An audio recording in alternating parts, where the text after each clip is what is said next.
اللهم لبيك لبيك لا شريك لك لبيك إن الحمد لله رب العالمين والعاقبة للمتقين ولا عدوان إلا على الظالمين وأشهد أن لا إله إلا الله ولي الصالحين وأشهد أن محمدا عبده ورسوله أما بعد.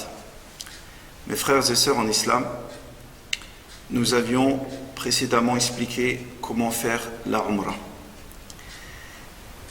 Maintenant, nous allons rentrer, comme la personne a fait la Umrah, comment fait-elle maintenant lorsqu'arrivent les jours du Hajj? Je vous ai dit que la plupart des gens, lorsqu'ils partent de France, et la meilleure façon de faire le Hajj, c'est tamattu', c'est-à-dire d'abord accomplir la Umrah, se désacraliser, attendre le Hajj, attendre le premier jour du Hajj, le 8 de Dhul Hijjah, pour se resacraliser, rentrer en état de sacralisation pour faire le Hajj. Il y a deux remarques que je veux dire avant de commencer sur le Hajj. La première remarque, c'est concernant le miqat de ceux qui vont aller directement à Mecca. Donc qui vont faire Jeddah et qui vont aller directement à Mecca, qui ne vont pas passer par Médine. Eux, leur miqat, il va se faire dans les airs. Leur miqat, il va se faire, ils vont rentrer en état d'ihram, lorsqu'ils seront dans l'avion, parce qu'ils vont passer le miqat alors qu'ils seront dans les airs. Dans la plupart des cas, je pense même dans tous les cas, le pilote d'avion dit lorsque vous allez vous approcher du miqat. Donc, comme l'ont spécifié certains savants, c'est bien de se mettre en état d'ihram un peu avant le miqat, de peur, parce que comme tu es dans l'avion, de peur de dépasser le miqat et que tu ne sois pas rentré en état de ihram. Donc ça, c'est un point qui est essentiel. Et l'erreur que font certains, malheureusement, c'est qu'ils attendent d'arriver à Jeddah et c'est là qu'ils se mettent en état d'ihram. Là, c'est une erreur, parce qu'il a dépassé le miqat sans s'être mis en état d'ihram. Et ça, c'est contraire aux enseignements du prophète sallallahu alayhi wa sallam. On n'a pas le droit de passer le miqat sans s'être mis en état d'ihram, en état de sacralisation. Donc pour celui qui vient par avion, qui va aller directement à Mecca, il se mettra en état d'ihram alors qu'il est dans les airs, alors qu'il est encore dans les airs. Une autre remarque aussi, c'est que lorsqu'on on va vers Safa et le Marwa, il y a des gens qui, chaque fois qu'ils vont passer par là, même durant les autres jours, ils récitent le verset qu'on dit lorsqu'on fait la Umrah. Inna Safa wal Marwata min sha'airillah, jusqu'à la fin du verset. Donc le prophète sallallahu alayhi wa sallam ne nous a pas enseigné cela. On dit cela seulement lorsque on fait la Umrah.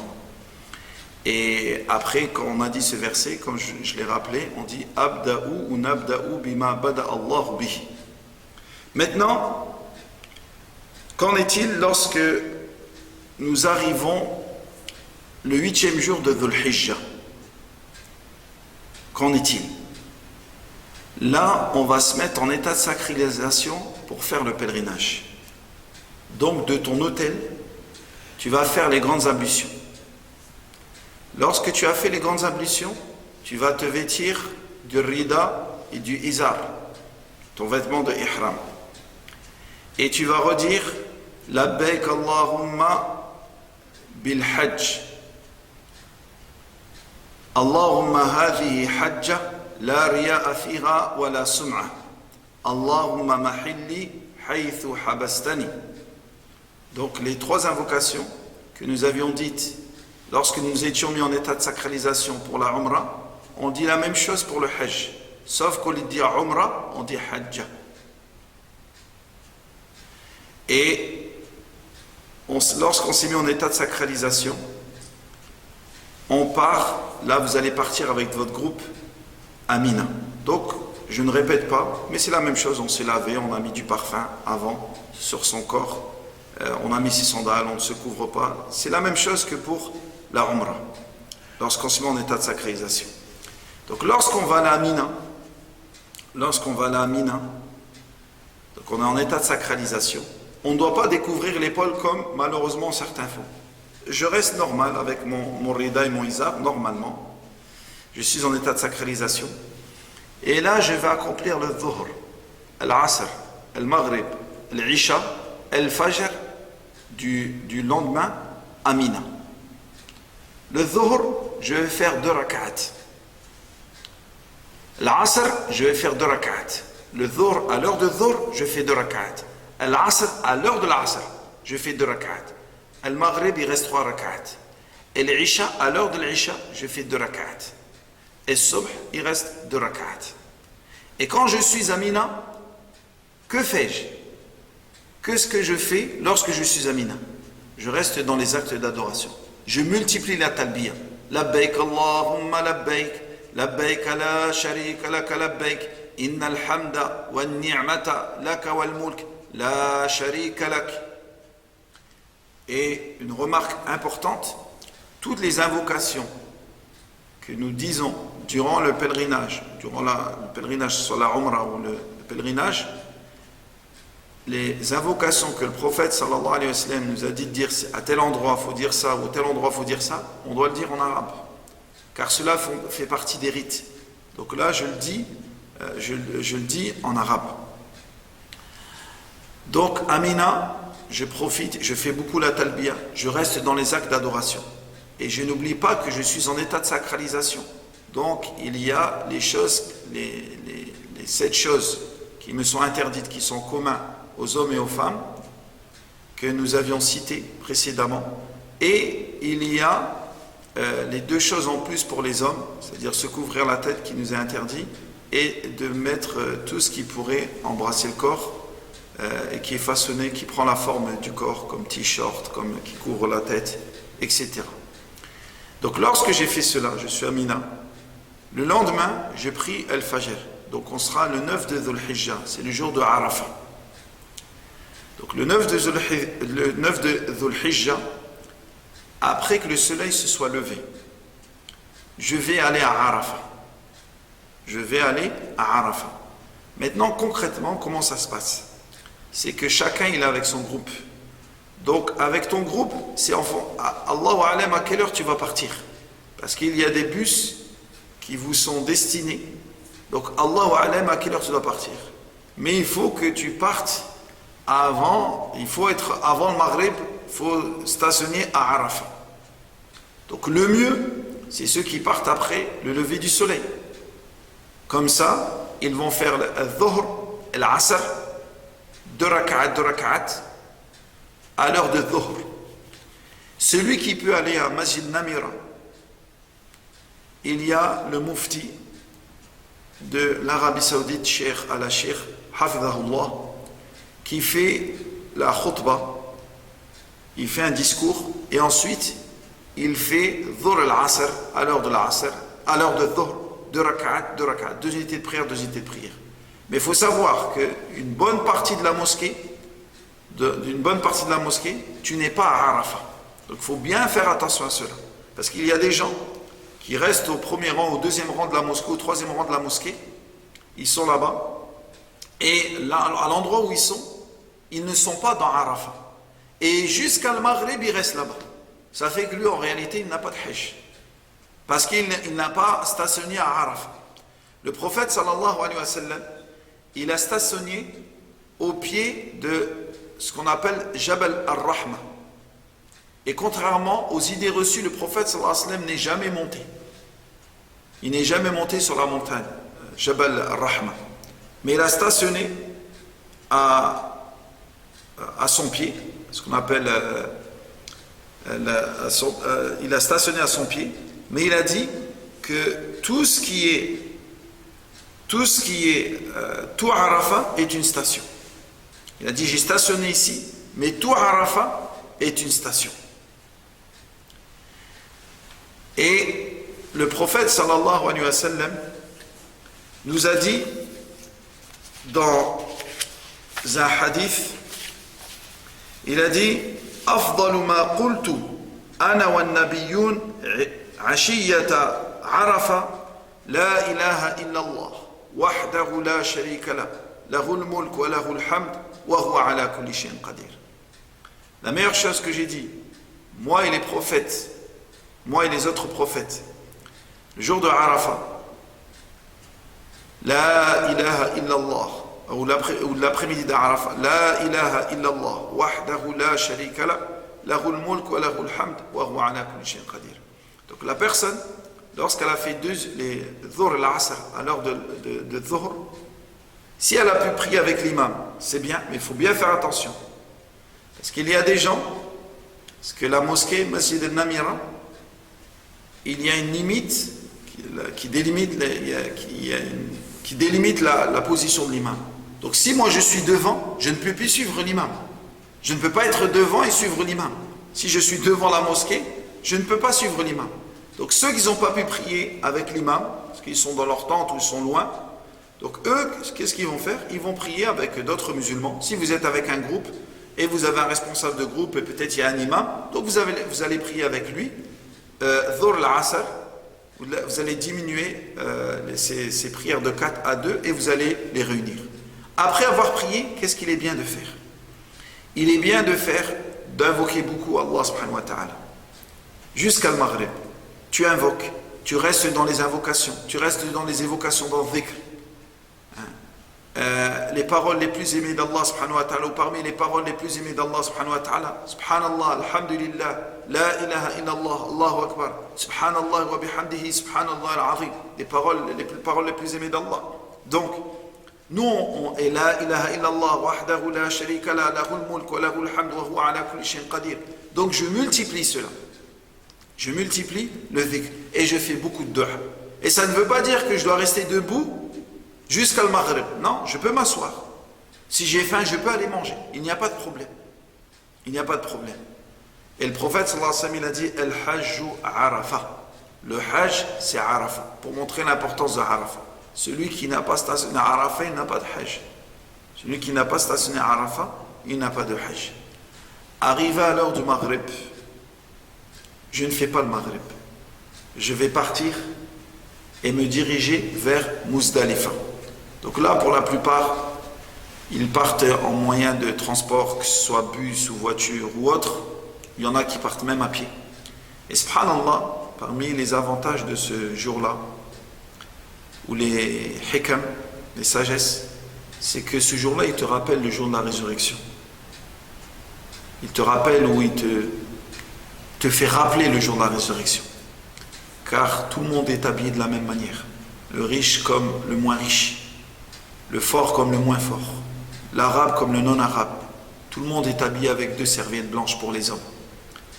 Et comme si on se dirigeait vers le lieu de rassemblement, on se dirige tous vers un même endroit. Et là aussi, je multiplie la talbiya. Labbaik Allahumma labbaik. Labbaik la sharika laka labbaik.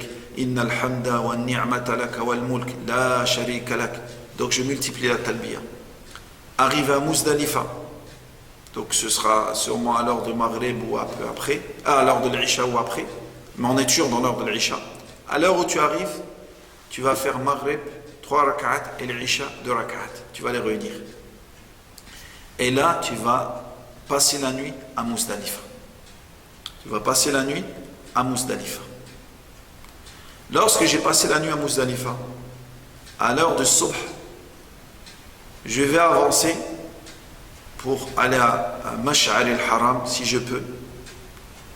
C'est un endroit qui sera indiqué. Si je ne peux pas, je fais le subh là où je suis.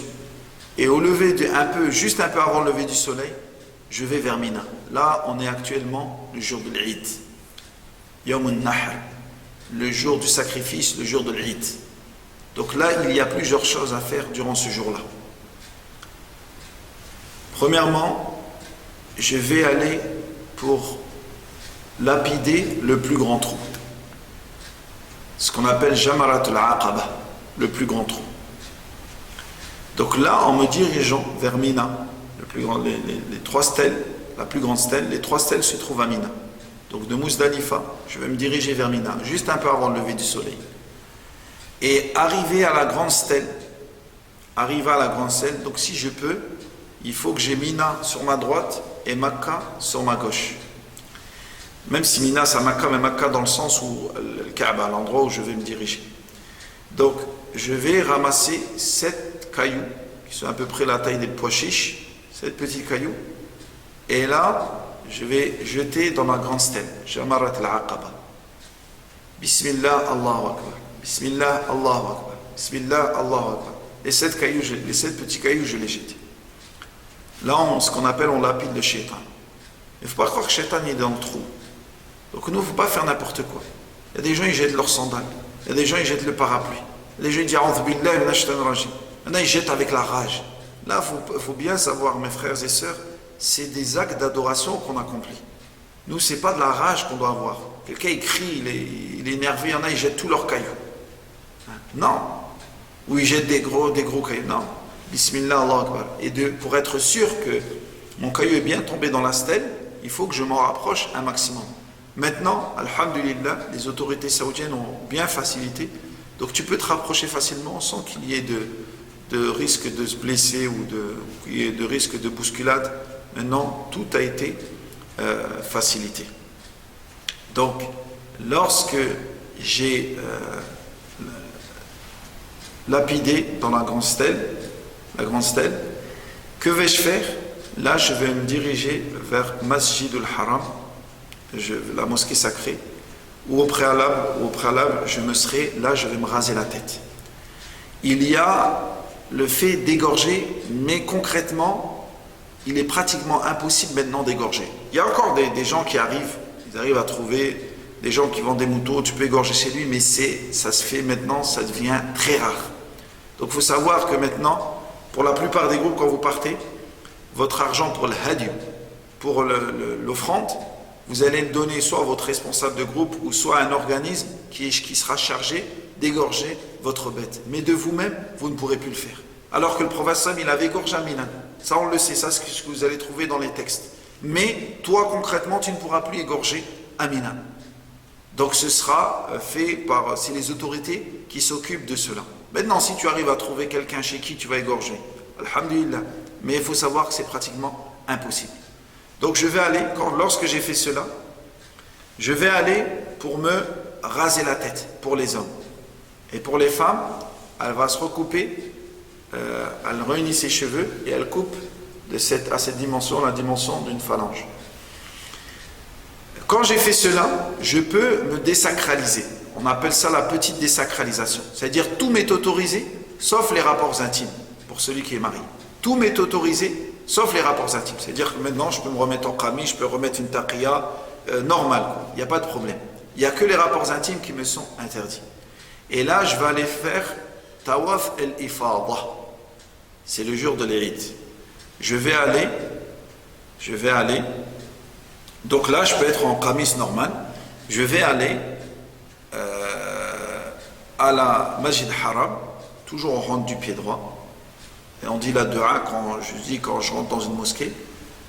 Arrivé à Al-Kaaba, je vais faire les 7 tours. Là, je n'accélère plus les 3 premiers tours. Il n'y a plus les triba' et il n'y a plus de ram. Toujours, si je ne peux pas embrasser la pierre noire ou la toucher, Bismillah, Allahu Akbar en faisant signe en direction de la pierre noire, et je fais mes 7 tours. Que fais-je durant les 7 tours? J'invoque Allah, je fais du dhikr, je reste dans les actes d'adoration. Entre le côté yéménite et la pierre noire, Rabbana atina fid dunya hasanatan wa fil akhirati hasanatan wa qina adhaban nar. Et lorsque j'ai fini mes 7 tours, je vais derrière Maqam Ibrahim, si je peux, sinon je recule.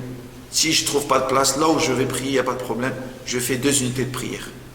Ces 2 unités de prière, comme pour la Umrah, première raka'a, Al-Fatiha plus Qul ya ayyuhal kafirun, deuxième unité de prière, Al-Fatiha plus Qul huwallahu ahad. Si je peux, je vais boire l'eau de Zamzam.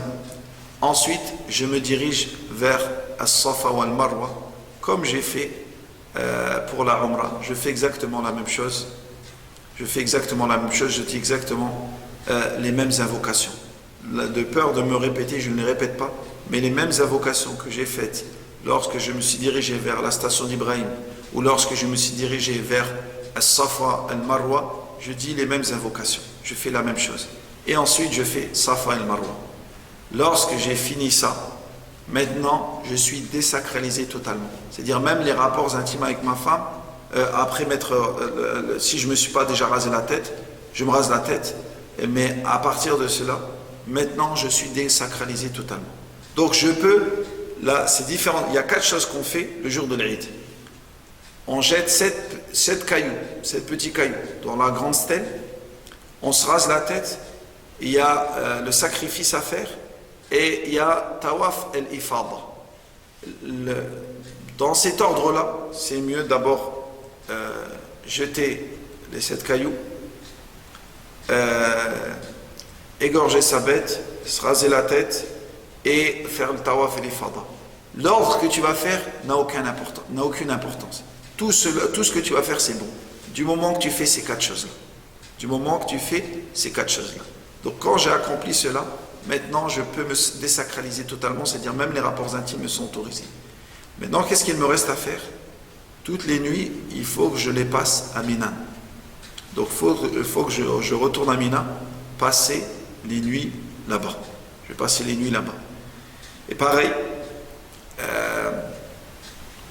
je vais faire, donc on est le 10 de Dhul Hijjah. La nuit, je vais le passer, il faut qu'une grande partie de la nuit, toute la nuit, je la passe à Mina. Arrivé à Mina, donc on sera le 11 de Dhul Hijjah. Le 11 de Dhul Hijjah, après Al-Zawal, après Dhuhr. Là, je vais aller lapider les 3 stèles, en commençant par la petite, ensuite la moyenne, ensuite la grande stèle. Il faut bien faire attention, parce qu'il y a des gens, ils disent de peur de rencontrer trop de monde, je préfère aller le matin. Il n'est pas autorisé d'aller lapider le matin. La lapidation commence après Dhuhr et elle se termine au Fajr du lendemain. Donc j'ai tout ce moment-là pour faire la lapidation. Si je sais qu'après Dhuhr il y aura trop de monde, je vais après la Asr. Si je sais qu'il y a trop de monde après la Asr, je vais après le Maghrib. Si je sais qu'il y a trop de monde après le Maghrib, je vais après l'Isha. Et j'ai jusqu'à le Fajr du lendemain pour lapider. Donc tout ce laps de temps pour lapider. Donc quand je suis à Mina, le 11, après Zawal, après Dhuhr, qu'est-ce que je fais? Je vais aller aux 3 stèles. Je commence par la petite stèle. Donc il faut qu'en tout, j'ai 21 cailloux. La première stèle, c'est la petite. Je vais jeter 7 cailloux. Chaque fois, Bismillah, Allahu Akbar, ou seulement Allahu Akbar. Bismillah, Allahu Akbar. Je jette. Bismillah, Allahu Akbar. Lorsque j'ai fini mes 7, je vais me décaler un petit peu. Quelquefois, vous allez voir dans des livres ou dans des textes que c'est bien de se décaler vers la droite. Toi, tu fais en fonction de ce que tu vois. Parce que maintenant, avec les travaux, comment ils ont fait, peut-être tu ne pourras pas appliquer tout ce qu'on te dit d'appliquer. Mais tu te décales un peu, tu t'orientes vers la Qibla, tu lèves tes mains et tu invoques Allah. Tu invoques Allah, tu invoques. Ensuite, tu te diriges vers la deuxième stèle, celle du milieu.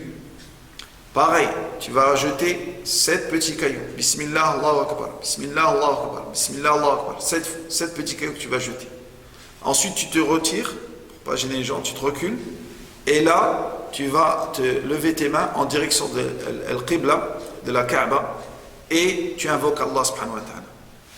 Et quand tu as fini d'invoquer, tu invoques longuement, moins longuement que la première fois. Après, tu te diriges vers la 3e stèle, la stèle que tu avais lapidée le jour précédent, la grande stèle. Donc là, tu vas jeter aussi 7 cailloux. Et ensuite, quand tu as fini cela, là, tu n'invoques pas, tu retournes à Mina. Donc on fait ça le 11 de Dhul Hijjah. On fait la même chose le 12 de Dhul Hijjah. Et si je n'ai pas quitté Mina avant le Maghrib, je dois rester le 13 de Dhul Hijjah. Il m'est autorisé de quitter Mina le 12 de Dhul Hijjah, mais il faut que je quitte Mina avant le Maghrib. Si je suis encore à Mina à l'heure du Maghrib, je suis obligé de rester le jour suivant et de lapider. Lorsque j'ai fait cela, j'ai terminé. J'ai terminé mon pèlerinage. Il va me rester quoi? Il ne va me rester que ce qu'on appelle Tawaf al-Wada'. Qu'est-ce que Tawaf al-Wada'? C'est le fait de faire un dernier tawaf. Là, on ne va pas faire Safa al-Marwa. C'est un dernier tawaf d'adieu. Donc, lorsque je sais que je vais quitter la Mecque, ma dernière chose à faire avant de me rendre à l'hôtel et de prendre mon bus pour partir à l'aéroport ou partir à Médine, ça dépend de la personne, c'est quoi ces choses après. avant de quitter la Mecque, je fais un dernier tawaf qu'on appelle tawaf al-wada'. Et quand l'erreur que certains font, c'est lorsque il salue, il fait le tawaf al-wada', il y a des gens, ils sortent à reculons, ils ne donnent pas le dos à la Kaaba. Ça c'est manzallah biha min sultan. Ça c'est des choses qui ont été inventées. Ça c'est des choses qui ont été inventées et qui ne sont pas bonnes à faire. Donc moi, dès que j'ai fini tawaf al-wada', je sors normalement.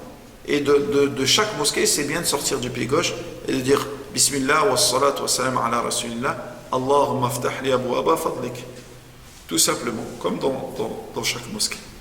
Donc voilà ce qu'on appelle, voilà ce qui en est concernant les rites du Hajj.